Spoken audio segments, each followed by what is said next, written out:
भोल बा बारूद बबी। अरे बाप रे बाप कहाँ रहो तारू हो बताओ बोली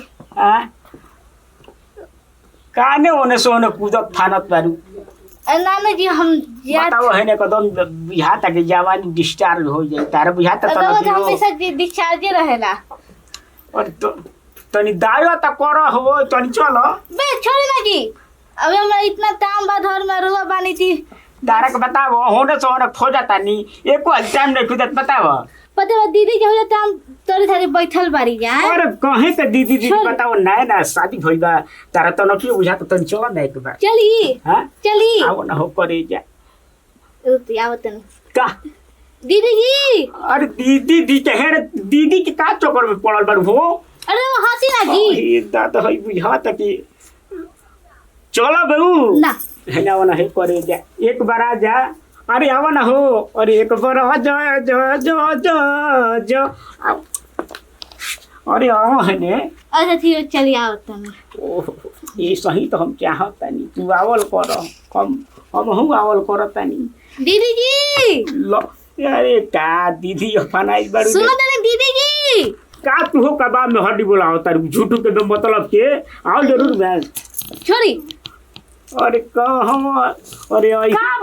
अरे भाभी अरे बाप का तो ना रोमांस सुझाता जी अरे का करबू 4 दिन में ना कुछ भइला का अरे पूछो का हम पहले पूछो करे से काहे हो छोटको टाइम नहीं खुद का तो न कियो का बुझा अरे नाना जी वो दिन भर बस मौत दात रहतन तब हम तातन काजी देवर जी बड़ा हमने के बेरी तो का तो तू ही लोग भैया के लेकर रह जा हमरा नहीं के सब का जरूरत आज बुझा गल हो गया होते घर में के मेहरी बन रहता नी अरे का हो गल तू हो कम लागत तारी तू हो त गर्दा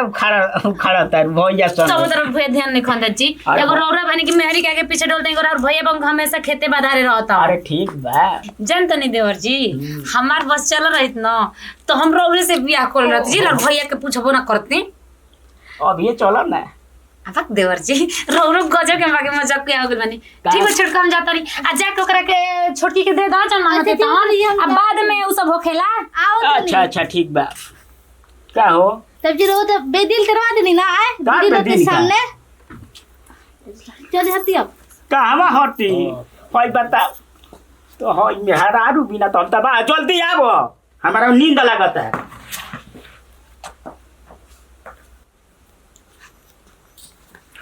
अरे अरे अरे पगला अरे सुतले रह बे कुछ काम धंधा नहीं के